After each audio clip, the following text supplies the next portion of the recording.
Hey guys, welcome back.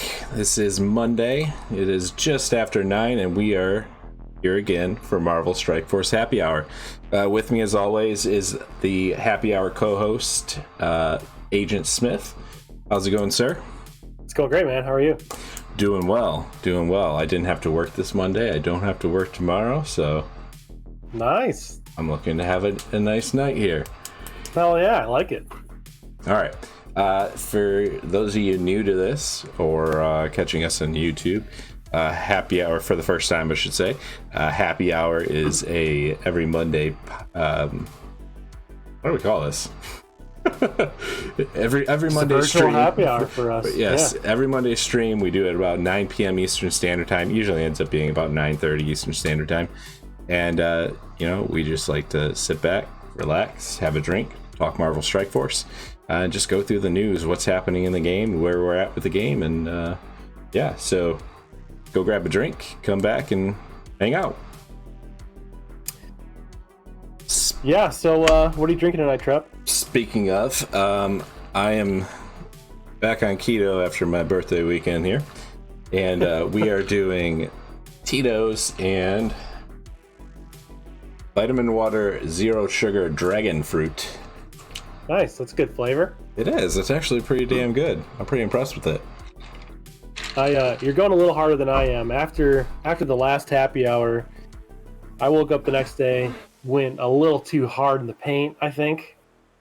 And I don't know, man. It's just that Tito's gave me a bit heavier of a hangover than I was liking. So I've switched back to Captain.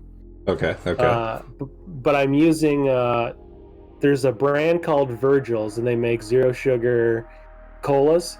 So I'm using Captain and their zero sugar cola. All right. A little more carbs than vodka, but still low carb. Gotcha. Well, whatever gets you there. I think last week's problem may have been the constant request for shots. So probably. All right. So yeah. So we have. Before we get into it, though, we got to. Number one, happy belated birthday. Your birthday was just over the past weekend. Thank you, sir. Which was awesome.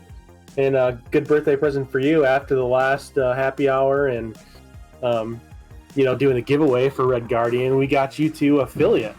Yes, we did. You earned yourself the affiliate on Twitch, so congratulations. Yes. Thank you very much. I was looking forward to this for a while now, and I'm happy to be here and happy to start testing out all the additional things I can do with the channel and ways of bringing content to you guys. Hopefully we'll do some more giveaways here soon, and yeah, exciting times. Rain Pro, my birthday weekend was really good.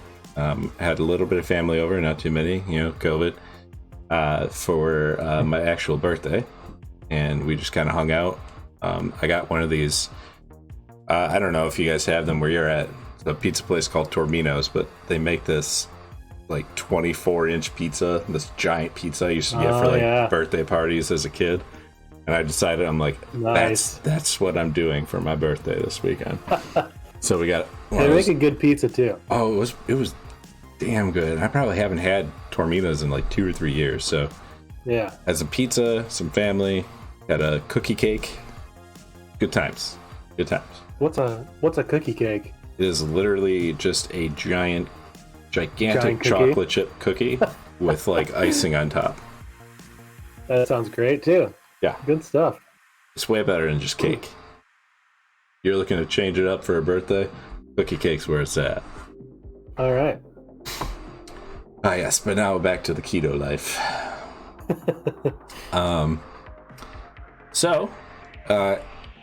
Quite a few things to go through today, actually. So we did get a blog, which let's hop over to this scene here and boop. Yeah, it was a long-awaited blog, and a lot of people from the community, it seems like, were pretty upset with the lack of content in it. But I kind of just felt I wasn't really expecting a heck of a lot. No, so I went in with no expectations, but I guess some people were hoping for more. Yeah. That's one weird thing about the community is they get upset when there's little content, and then they get pissed when there's too many characters. Like there's no happy medium for them. I feel bad for the people who run this game from time to time, just having to deal with that. But that being said, not a whole lot in it. But we did just get six new characters or something like that. We're gonna get 2 more here shortly. Blog here. Let's just run through this real quick. So start 2021 off on the right foot with events to help you hit your New Year's resolutions, including a secret mission for your military team, blitzes for 2 exclusive strike members, an apparition in the store, and the big city fun. Okay, so basically what we're talking about here is there's the upcoming Covert Ops event. It says deploy your military characters in arena, blitz, and raids to earn points towards this limited time daily milestone. For blitz scoring, you'll receive more points for a win without using Sim Blitz. This is meant to be equitable with players who have not yet unlocked Blitz Sim. So same thing with the Red Guardian event we have going on right now. You get more rewards if you actually go into the battle and auto the battle rather than simming it. The rewards are including new armory, 14 and 15 orb fragments, gear credits, advanced gear parts, superior basic caliber parts, and more.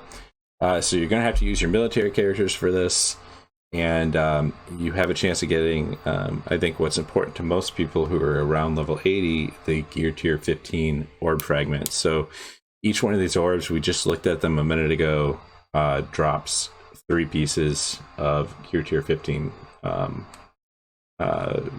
equipment for your characters. So the interesting no, go ahead. I'm just going to say the interesting thing for me is military characters, period. There's not a lot of options for military characters. Yeah, let me switch back into the game here and actually pick up that in the roster here and take a look. So we have not even a full 10 characters. So this will be interesting to see how the scoring goes with Blitz if you can't even make 2 full teams out of them. But right, exactly. So you're using, like, I mean, presumably you'll use Skilletary, right? Which sure. will leave you with Captain Marvel, Captain America, War Machine, and Winter Soldier, which is not the worst pairing. So you just need a 5th that can work with those guys. But I doubt that, that's not a team that's going to win an 8.3. No. Any way you spin it against synergy teams. They're just not going to win. Right. And it'll be interesting to see how the milestones shape up, because, like, okay, I can use them in Blitz, but it's literally not even 2 full teams for any game mode that you're going to be looking at. Mm-hmm. And raids was included, right? Using them in raids. Raids was included, and I mean that's basically saying you can only use them in whatever Ultimus you're running, because you're in all the Greek nodes. You're limited to, whatever they have on that node. I don't think there is a strict military node anywhere. Some of these characters do fit in. There's ones that are like bio characters. Sure, you can get quite a few in that skill. You can get quite a few in that, obviously, but you're not making a full team, I think is the point. You're going to be mismatching teams together, which means for most of us to actually finish raids out, you're not going to be using it's going to be impossible. Like, we're not going to be doing U7.5 and use military characters. It's not going to work. No. So as an alliance, we'll have to make a decision. Right. And what it might end up being is, I'd like not to drop, but if the goal is to hit 60% and then use whatever energy we have, that's not even sustainable. So if you hit 60% and then you use whatever 3 attacks you have left after that, then you're starting the next raid. Yeah, we'll have to drop probably, depending on how this makeup comes. Oh my gosh. It'll be interesting to see how difficult the milestones are, right? Yeah. Rain Pro, we gotta do some banning. Hang on here, how do I... spam. I already did make you a mod, Rain Pro. You're totally a mod. That's what the sword is, bro. Yeah, man, use that sword.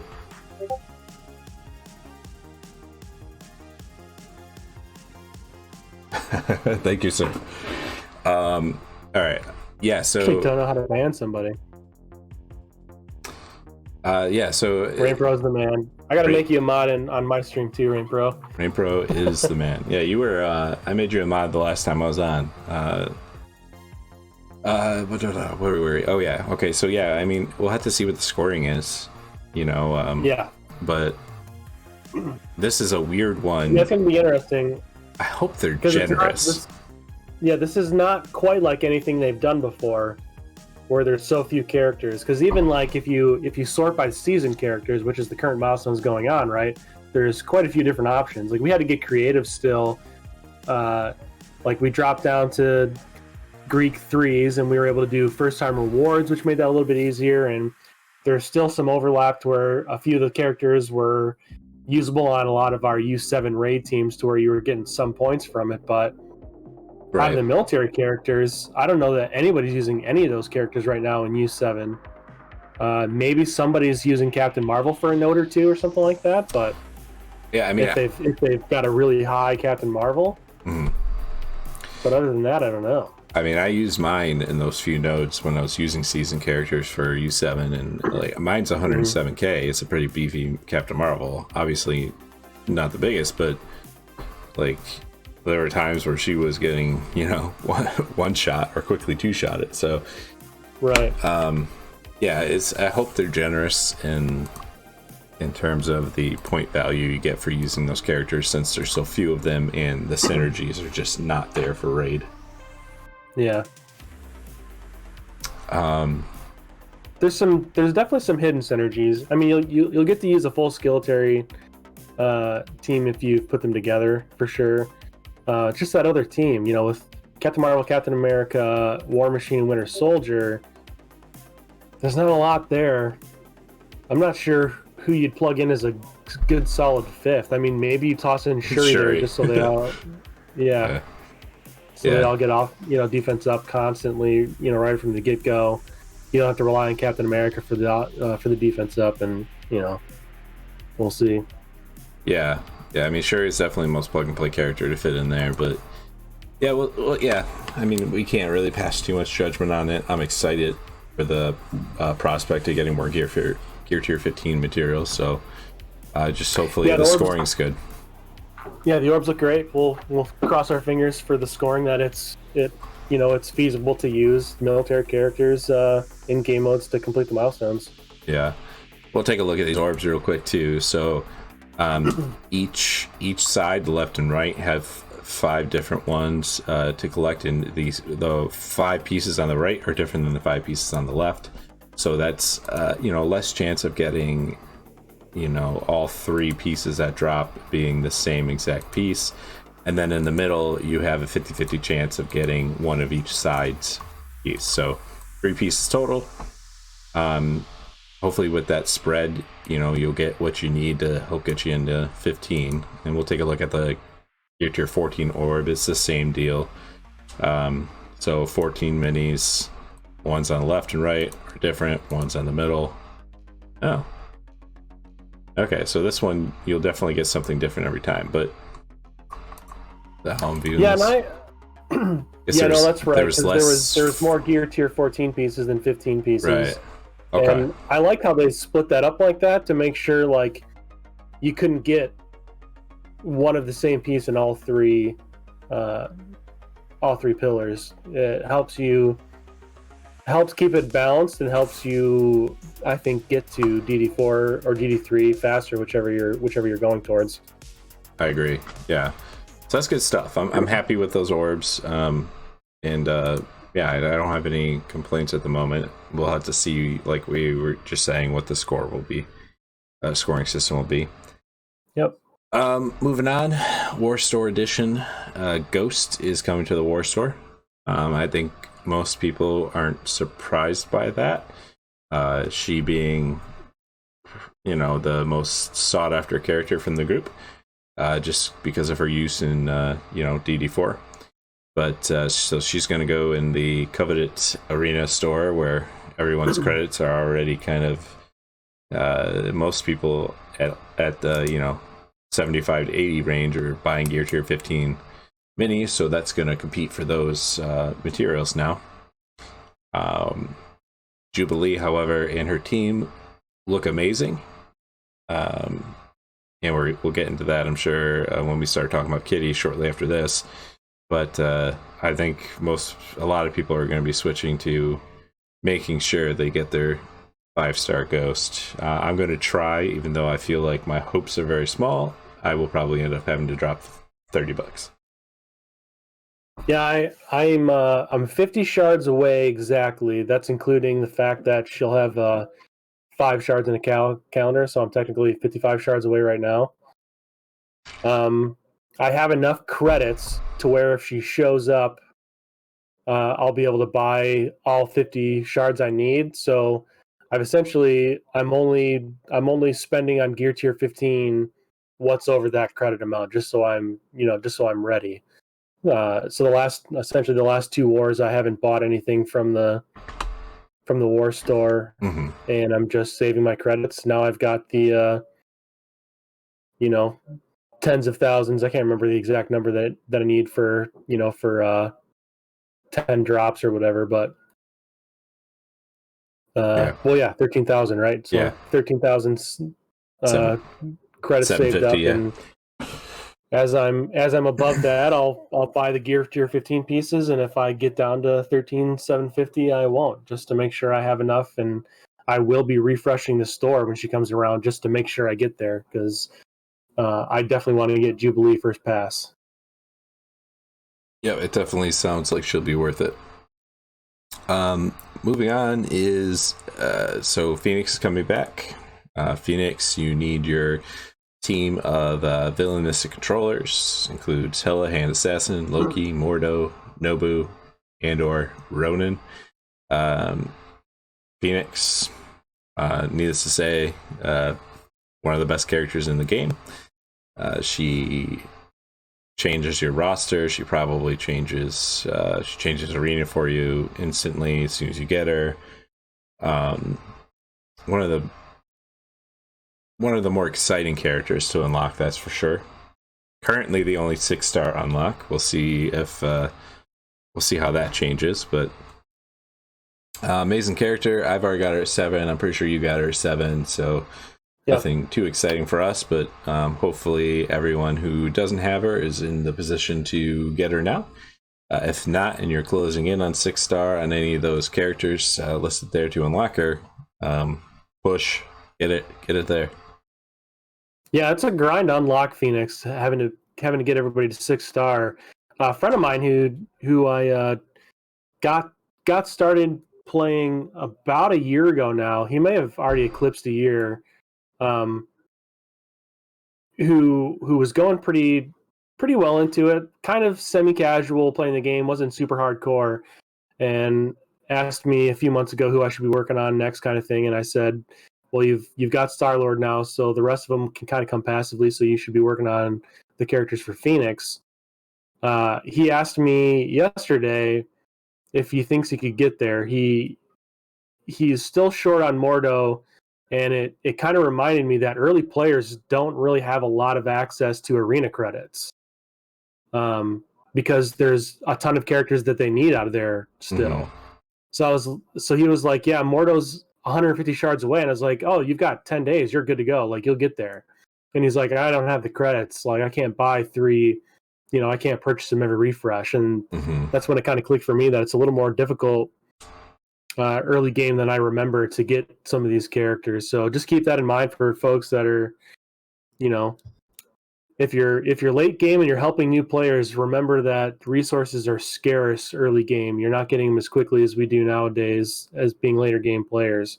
Because of that, I told him to ignore Hand Assassin now that he's unlocked Hela for be able to farm to 3 stars. So Mordo was kind of his block for this pass, but next pass he doesn't have to invest in Hand Assassin, and he can continue with Hela. So I thought that was an interesting position that he was in. Yeah, it's a good thing to bring up. I think a lot of us it's easy to forget those early days. How difficult days. some of this was. Yeah, people at our level of play are at the point where they've got all those characters. You know, they just added. Who did they just add to the arena store? Swarm. Yeah. So, you know, I was sitting on 25, 27, I don't know, 28,000 arena credits because I just didn't need to do anything with them, and now I'm down to like 15,000 buying Swarm. So it's definitely something to keep in mind. Like you said, when you're talking to a newer player, don't forget about the difference of what resources are scarce then compared to now. Right. What's up, Weapon X? Thanks for joining.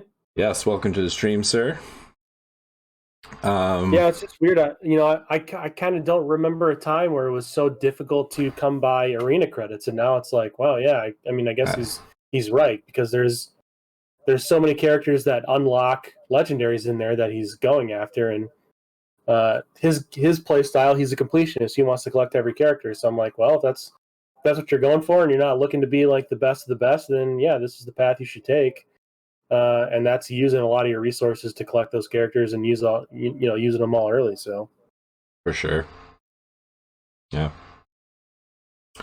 And last but not least from the blog, we do have the bonus and flash events for the city characters coming. So we'll have 2 times character shards for city characters and nodes, and then the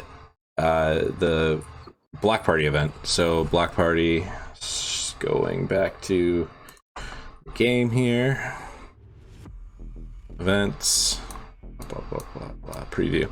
All right, so this was huge. I think at every stage of the game for me, Block Party was huge. Just the amount of resources for ability materials that you can get, and you know, especially when you get to like tier 5 and you're at this point where most of your characters you're about hitting level 60, and you know, it's those materials at that time, you know, around level 60, these are premium. You barely have any. You get around our level, I'm sitting at 31,000 of them. Right. Not so big, but you know, for us the exciting part is getting our 150 tier 4 ability materials. So that's always exciting to come back around. That's a big infusion. That's one of the best ones. I mean, Block Party and what's Merc Mayhem, is it? Or that's not what the event's called. That's the 2-time drop, isn't it? Yeah. So you're thinking about Payday. Yep. So yeah, Payday is huge and Block as well. Party are my 2 favorites. Yes. Block Party, I feel like they should move Block Party to it's every other month at the moment. I think they should move it to every month. Weapon X, yeah, dude, we record these weekly. We're in the middle of recording this one, so you can find it on either Trep's YouTube or my YouTube every other week. And as far as the recruiting goes, dude, I'm happy to help. Like I said, I'm already trolling all the Discords for our alliance for an extra spot. So when I see a player who's like, hey, I'm new to the game, I'd like some help, I just I copy paste a message I've sent to everybody who's a new player that says, you know, this is a great cluster to learn, come join us. Save one for my ult, dude. I need to come back.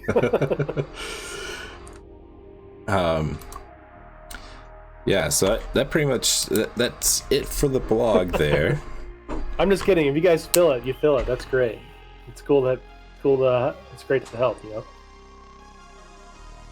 know.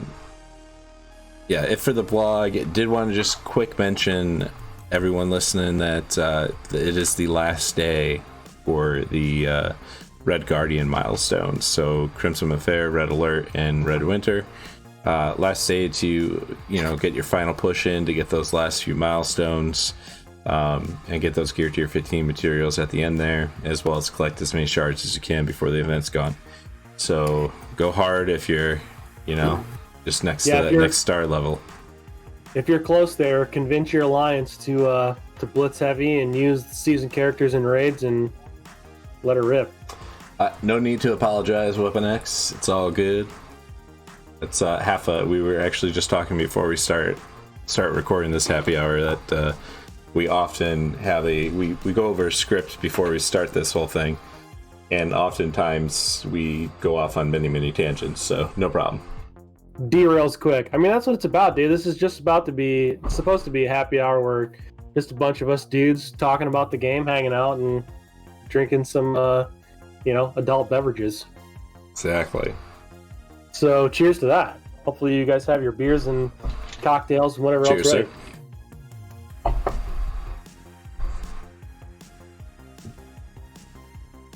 All right. So I think we need to kick it over to you, actually.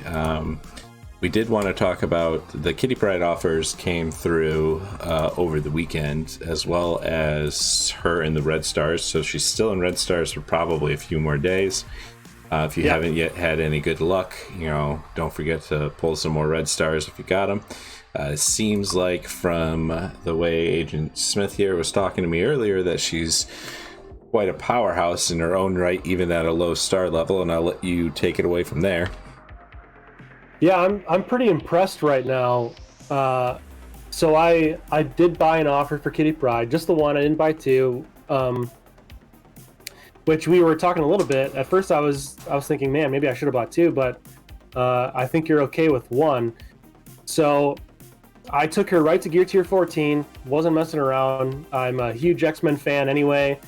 You guys have, if you're fans of Happy Hour already, you know that I've invested heavily in Beast, just because he's my favorite X-Men anyway.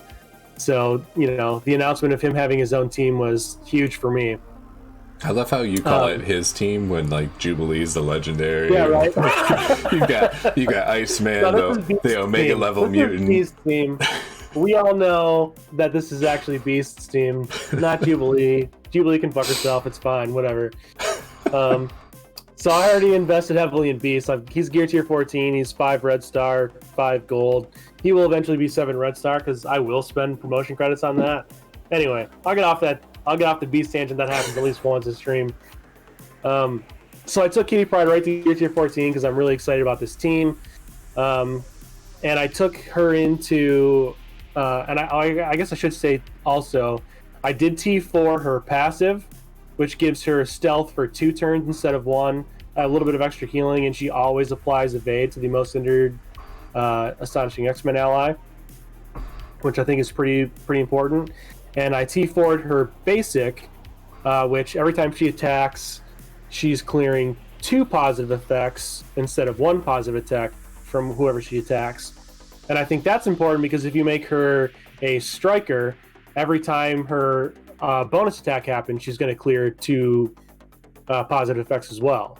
Yeah, that's pretty big. So, and with a lot of the AoEs happening, it stands to reason that maybe you make Beast and Iceman raiders to potentially apply, vulnerabilities very often for Kitty Pride. So there's a lot of interesting things that can happen with ISO, I guess, in that instance. So I took her into U75 because I wanted to see what happened. So I took her in with Beast. My Beast is 100k. Kitty Pride is 57k, where she's at, and I just filled her out with Storm, who's roughly 60k, and my Emma, who's 90k, and Colossus, who's 114k. In the first 2 nodes, center lanes of U75, and it was going okay. I was getting a feel for the kit. Everything was going all right. Things started to go sideways. Colossus got killed first, then Storm got killed, and then Emma was at very, very low health and just about done. So I just said, all right, that's a wrap. I mean, they do okay, but they're not, it's still too soon to tell is kind of my thoughts.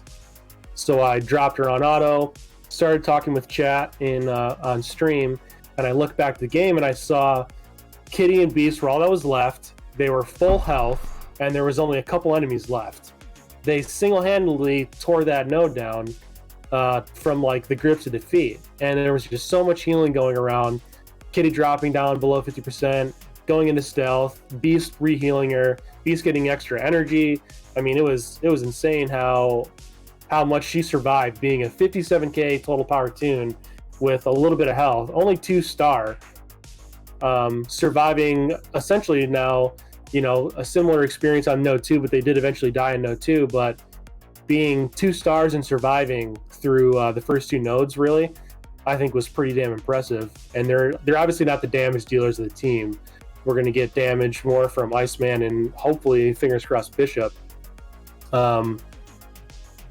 So the sheer survivability out of a 2-star character in U7.5 I thought was super impressive.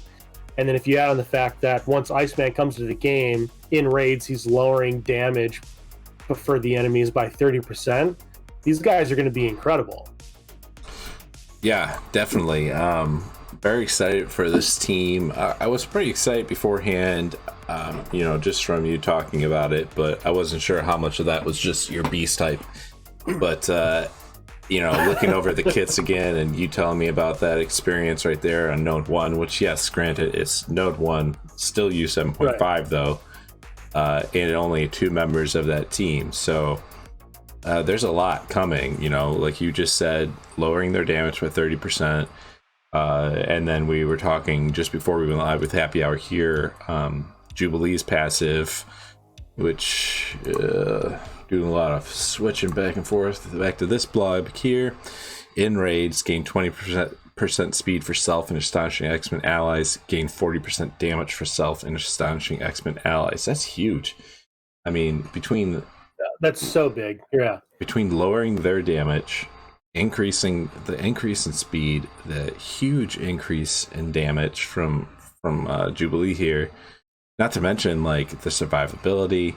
When an astonishing X-Men ally drops below 50% health, fill ally be speed bar by 30%, who's not a slow character already, and generate ability energy for Beast. Right. I mean, he's getting so much ability energy. He's going to be able to damn near special every turn, which is going to give health to everybody, plus do damage. And with the extra % damage that he's going to get from Jubilee, I mean, this team's going to be hard to beat. I mean, kind of think of it, it's like permanent offense up for your team versus permanent defense down for the other team. Right. On top of that, anytime you kill an enemy, 25% speed bar. And then on top of that, she's assisting on literally every turn. And she's given 30% more max health. This team, I mean, just like, I don't know. They seem insane. They look incredible. And we don't even have confirmed 5th member, and we also don't know Jubilee's entire kit yet, and they already look great. We have quote unquote confirmed 5th member, but I mean there was a picture of him at least. Yeah, I think that's right, Rain Pro. 80% damage reduction with that. The offense down plus the minus 30%. I don't know if it works out. I don't know if it's like just a compounding thing like that, or if it's right. I guess it matters what hits first. Does the passive proc first and then the offense down, or what? Whatever it is, it's massive no matter what. So there's no team that does that already. No, we haven't seen anything like that in game yet. This is without. It's just insane. Right, and then Beast is throwing defense up on his ult, right, which is turn 2, right? Say that again. Beast gives everyone defense up from his ult, which is turn 2 for him, correct? Yes. So yeah, it'll be turn 2. So that huge damage reduction from that, plus you're going to throw defense up on everybody. I mean, yeah. Yeah, it's huge. This seems like it's going to be the full auto team for U7.5. So if you were thinking about dropping money, just from right now, from what little we know, I think that this would be a decent team to drop money on. Yeah, I mean, these guys are going to be, the symbiotes were marketed as like the raid team and all that good stuff, right? Mm-hmm. For me, I have them all at gear tier 14. They're all relatively high star level. They've all got damn near max ISO, I think, but they're not autoing through entire U7.5. I have to be careful and watch the matchups. Right. And I'm fairly certain, still a little early to tell, but just from my experience already with Kitty Pryde being such a low power level, that low stars, minimum investment, meaning like you take these guys to gear tier 13, they'll probably be usable in U7.5 as a team. Probably. Like I don't think you need to go gear tier 14, 15 with these characters to where they'll be a great raid team. What's up, Super? Yeah. What's up, Super? Yeah, dude. We know you don't use symbiotes in U7. You've got like the premier raid team. We get it. You also have like a 700k fucking Emma team, so we don't want to hear it. Us little guys are talking.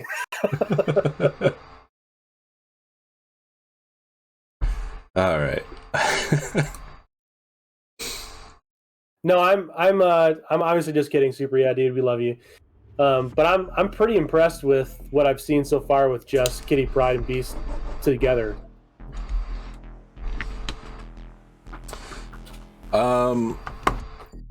So that being said,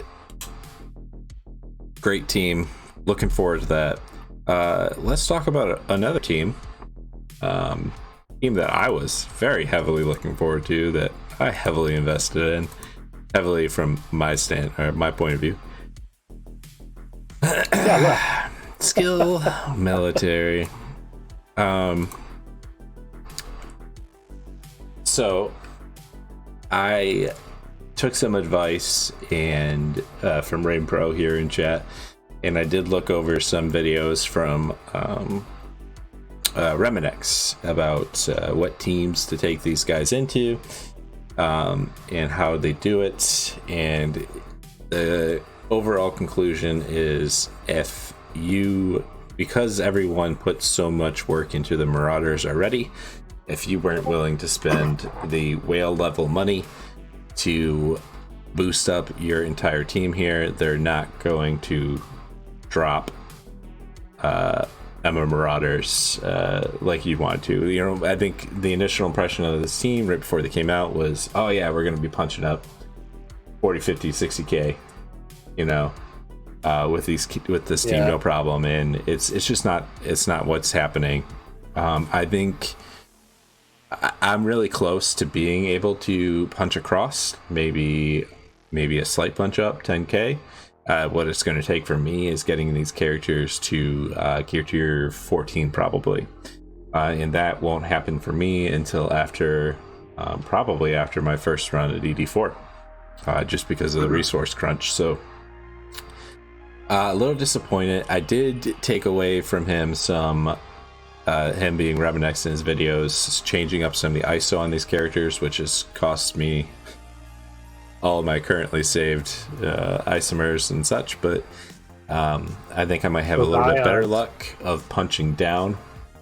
I'm at the moment, for someone like me, I'm not very impressed with them at the moment. You know, we were talking about the event just before you got on here, Super, yeah, and hopefully I will do well. But our concern is the scoring and how they're going to score these milestones, like how much usage you need, because there's only 9 military characters in the game. So while my team is pretty powerful, if I have to blitz with them, 30 times a day or something to hit my milestone, that's going to be rough. That's going to cost a lot of resources. So it's really going to depend how they score this milestone. But yeah, I'm in probably a much better place than 90% of the Alliance. And, most people who are around people that haven't played the game as long as me, if they're 6 months behind me or more, I'm probably in a much better place than them as well with this team. So I don't know. Agent Smith was the recipient of a very curse-laden text message triad from me about Skilletary and my last few attempts in war with him, and how disappointed I am. But I think they'll do what they were kind of said, that what they kind of like led on that they will do. I think they will take out Marauders in the future, just not for most people, not at this time, if that makes sense. I'm trying to remember when they were kind of announced, because we got to see some footage of them against Emma Marauders team, right? But it's not like power levels are shown in that footage, right? So we don't know if it's a punch up or a punch across or a punch down or whatever it is. I think go ahead. My understanding of the footage that they send the content creators there is all the characters are 7 yellow, 4 red, I think 75 gear tier 13 or 14 or something like that. So like roughly speaking, it's even, right? Punch across. Right. So that being said, I think one of the awful things about this community is the tendency to blow things way out of proportion, right?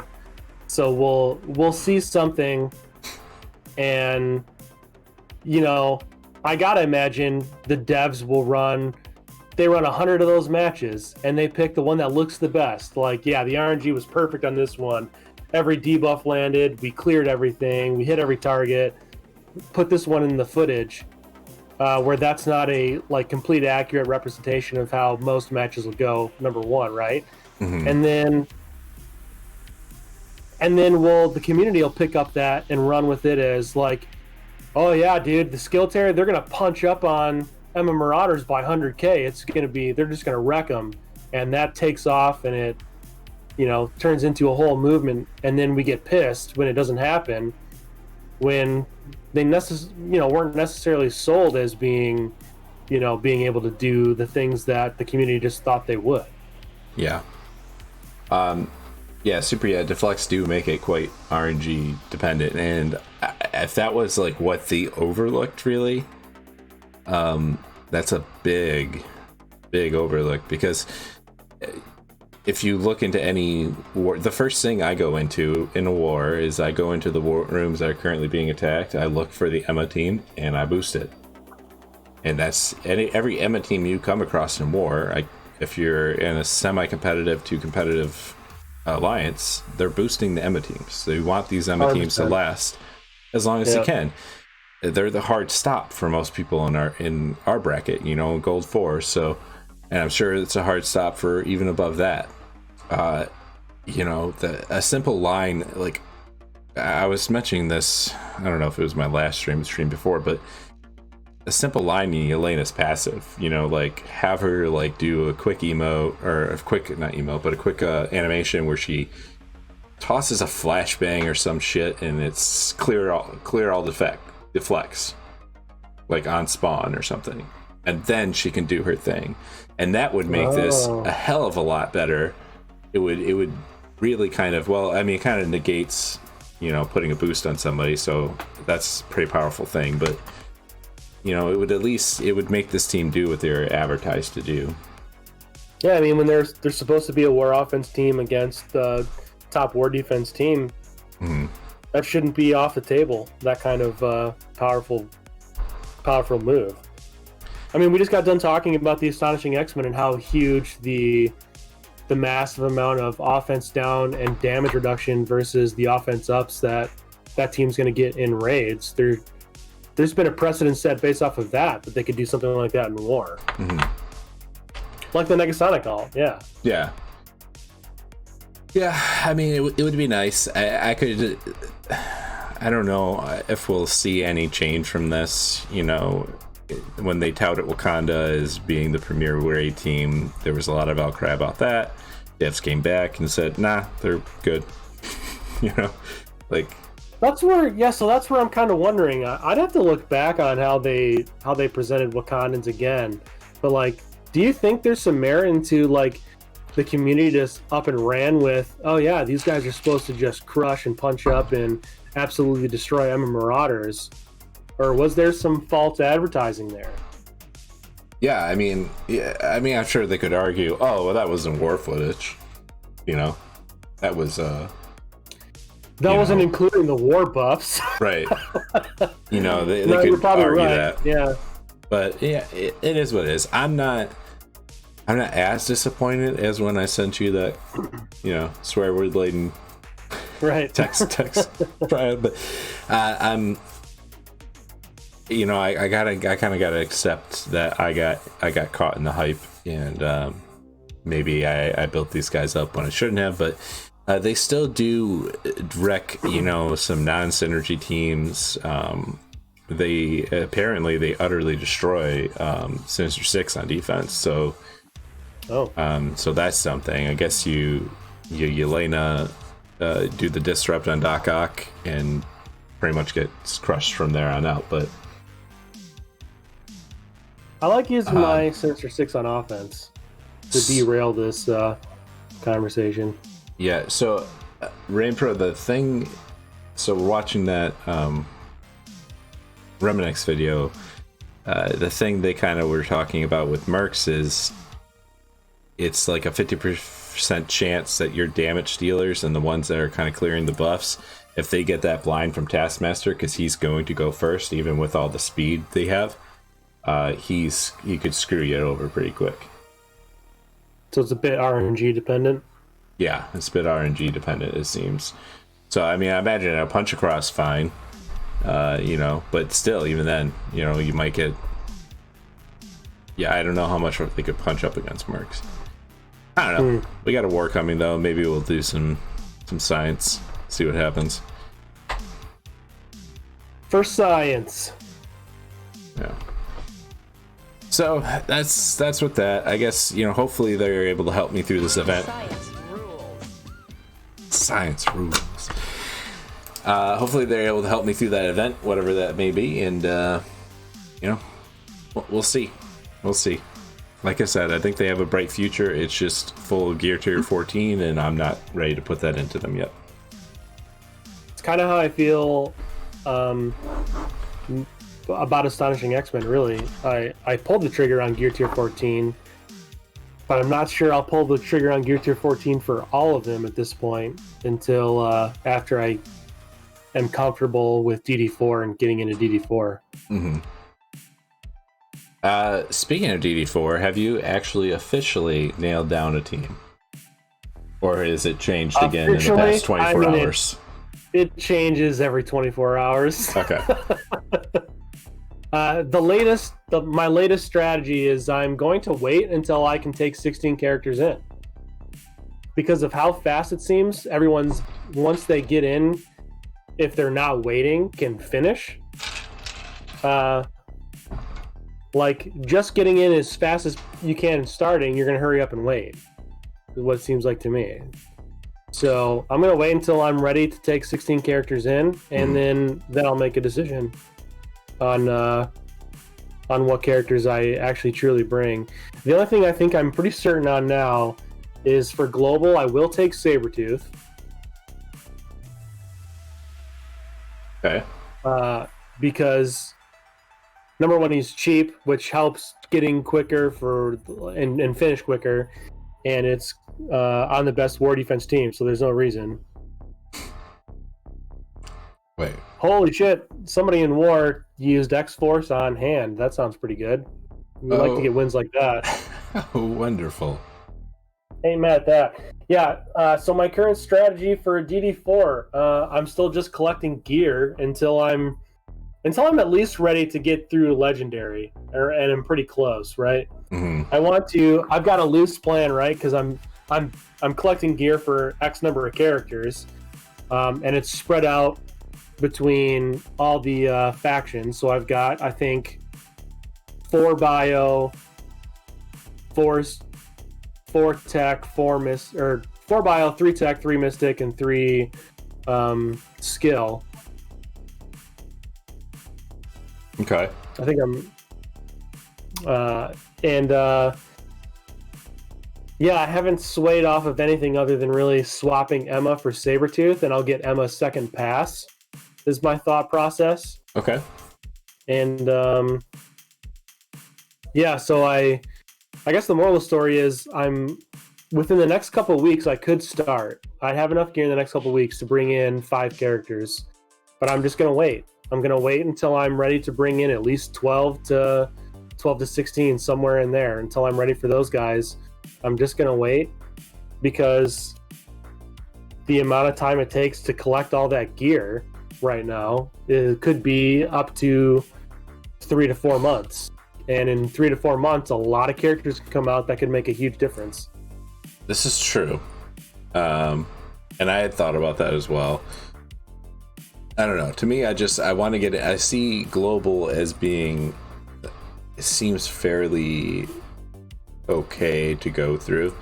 So to me, I want to get through global and start working on the next node as quickly as possible. And I'm not going to be the guy who is spending, I'm not going to core to do 2 runs a day. I'll probably try my RNG, my luck, 20 to 30 times if I have to. But at some point, I'm just going to say, fuck it, because I'm not trying to be, in the top unlocks. I'm nowhere near that. So to me, I just want to kind of get in there, keep moving through. If I start earlier, it's like if I were to, your strategy to me kind of sounds like if I did get stuck somewhere, it would suck to have started so late, knowing that I could be beyond this by now if I had just brought up my global characters. That place I got caught in global, that place I got caught in cosmic, I could be beyond that. But yeah, I mean, from the sounds of it from everybody, like, you just won't get stuck. Like, it's not like DD3 where you could get stuck behind 2 iron fists and you're, doing 50 attacks to get through a certain node. It doesn't sound like that's the case for any part of DD4, which to me means, well, shit, I'll just wait until I'm ready to bring everybody in, then I'll get through it in like a couple days and be done. Sure. Yeah.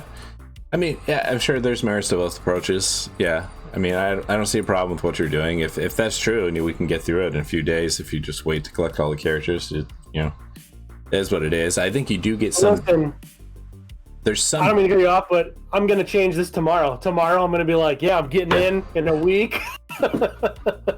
Yeah.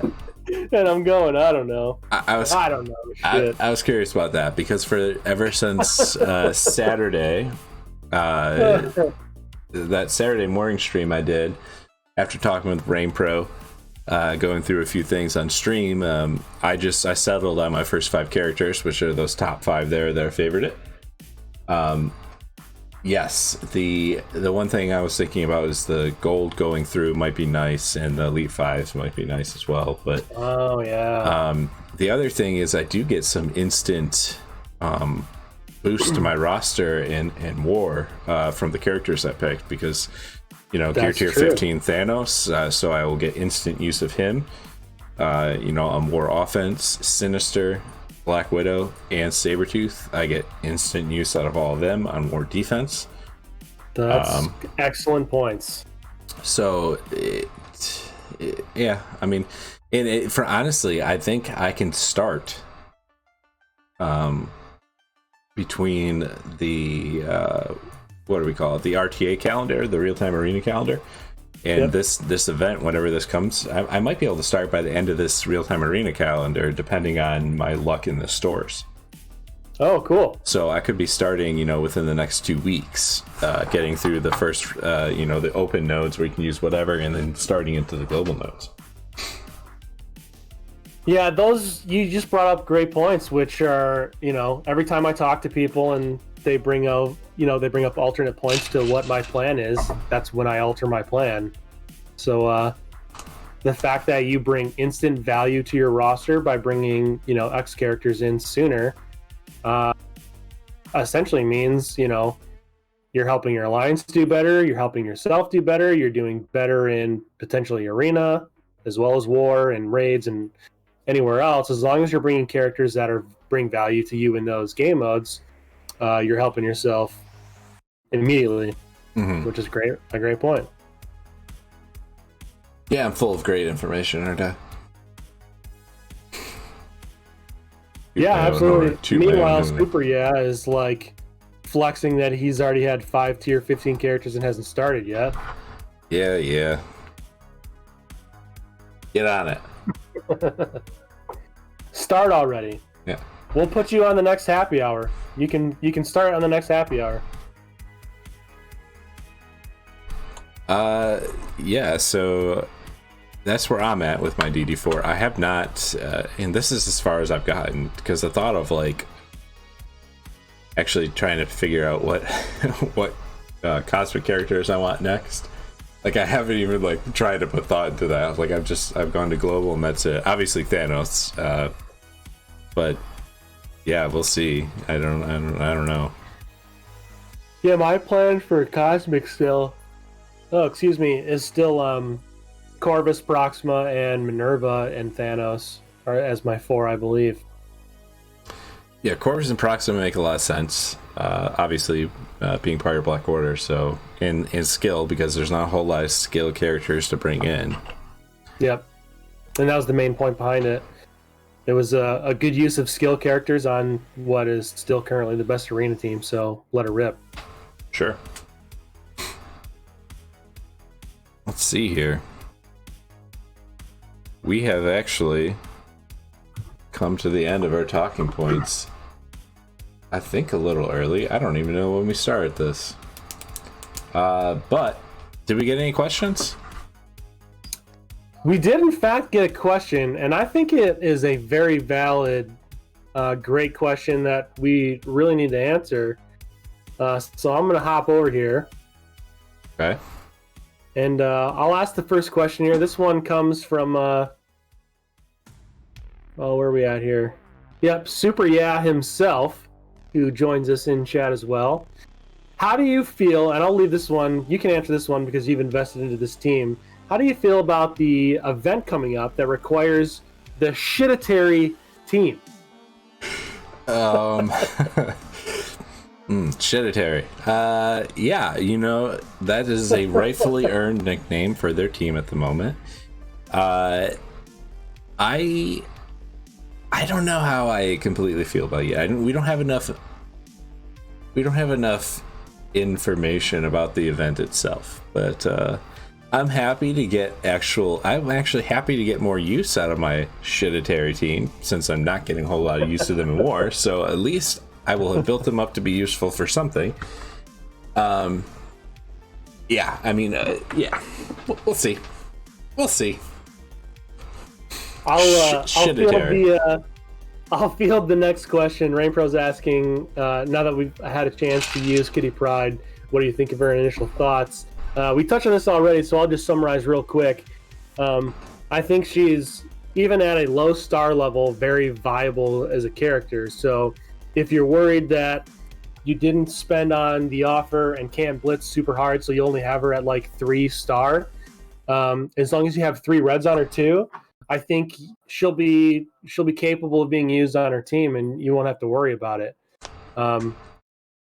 She performed pretty well for me at 2 reds, 2 yellows, 57 total power in U7-5, the first 2 nodes, and she was surviving well on herself and doing everything that she needed to do. She could use some more focus, which will come with more stars, but I like her. I think she's great, and I think she'll be even better with the rest of her team around her. So Sure. definitely worth it. I think Astonishing X-Men are going to be great. The next question on here: what offense should you use to attack this team? 150 Emma, 191 Sinister, and everybody else is 91 Sinister. I think you need to. That's insane. You need to pretend that that's a 500 to 600k Emma, and you need to take a team appropriate for that. Would be what I would say. Okay, so Commander's saying they went with Extron, huh? Yeah, I mean, I what else can you do? I mean, Emma is just insane by herself. Like a 120k Emma, you know, is pretty insane when you get some of these teams in a 150k with a 191 Sinister. That healing must have been crazy. Was it rough? I'm just kind of curious. Yeah, that's an insane team. 100k punch down? 100k okay. punch down. So 200k Extron. No, 100k punch down. So 460k Extron. I mean, yeah, I think that's what it takes, right? You can't sleep on it. No, I mean, otherwise you're wasting an attack, that's for sure. 100% wasting attack. Power level goes out the window at that point when it's that big of a Sinister and an Emma. You got to treat that like it's a 600k team. I guarantee you this guy in the past, too, has had people just say, 364 Emma, and people pulled up their, you know, their... Oh, he was able to stun... 7 Red Star Storm was able to stun the Sinister. Wow. I'm actually still surprised you got the stun off. Yeah, that's impressive. But yeah, I can imagine this guy putting this team up here, people just looking at that 364 and going into it with like a 364, you know, power armor plus Ultron team, and then just getting in there and being like, shit. Like, because I've done that before. I've done that, like, where I saw like a 400k team went in with it with something, that I thought I could punch up 50, 60K, and then realized that, one of the characters was half that power level and got a little screwed or messed up. Right. Yeah, I've been there too. Yeah, you can get yourself into trouble if you take if you're thinking like, 364 and a 364 power levels even, I'll be able to take this. Not against that big of a mismatch. Super had it right. He said later in the Discord there, had to play it safe or else we were going to have a lot of losses. He's absolutely right. Mm-hmm. Man. Yeah, I mean, that person's... It's kind of curious how he doesn't have the rest of those guys built up yet. At all. Like, that team being arena, such a premier... I guess, right? Yeah, I guess. Maybe he's a 1 year whale or something like that, Right. Interesting. Yeah, that's probably it. I mean, only 2 red stars on Sabretooth and 2 on Strife there. Because, like, I don't know about you, but just passively, I don't even know if I have any 2-star red star characters. Oh, I don't. I mean, just because passively you get all of them. I mean, I'm trying to go back to this here. I can sort by your red stars and see where you're at. My lowest is 3. Hand Blade Master and Shatterstar. Shatterstar, I just need to get lucky, and obviously Hand Blade Master, I'm not trying to pull anything more than him. Okay, Night Nurse and Electro, Nobu. Actually, I have quite a few 3s, but none of them are characters I'm working on. Quite a few 3s. I actually have 2 stars too. I have Gamora and Yondu are both 2 reds, but everybody else is 3 and up. I mean, I suppose it could be bad luck to where your Strife and Sabretooth are just 2 reds, but I kind of find that hard to believe. I mean, that's not bad luck because he's not trying. I mean, they've got to pop up in the store. He's not spending the credits on them. Like, and what's a 3-star is what, 10? 3-star, I think is credits? 3 stars 10, 4 stars 50, 5 is 150. 5 so is 150, right? Like I mean, if you look at all these characters, I don't use Star-Lord for shit. 8 Coulson I would probably buy if I had the spare 50 and had nothing else to do with it. Coulson and Anti-Venom I'd probably get it for, but none of these other characters. Maybe Human Torch. I'm not looking for them, Like, there's other things I can be working on saving for, so... But, I mean, that... If I had 2 red on Strife, I would be... Personally, I mean, I would be spending credits. Yeah, for sure. Yeah, maybe he's just, maybe he's DD4 focused, like Super is saying here, and... I don't know. I don't know. That's kind of crazy to me. It's interesting. How do I get this sword off here? All right. Well, I think if we don't have any additional no additional questions here.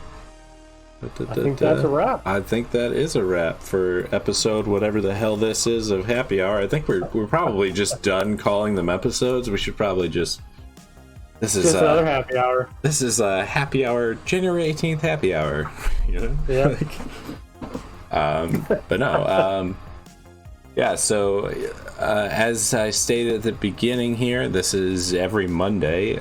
We've only missed one since we started this, so we've been doing this quite a while now, a few months. Every Monday around 9, probably more like 9:30 p.m. Eastern Standard Time when we actually start this.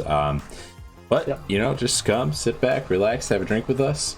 We shoot the topics of Happy Hour and go through the blog and everything, and then after that we just kind of hang out. So nice chill stream. Come join us next week, this around the same time. And you got anything to add? Cheers, everybody. Indeed. Cheers, guys.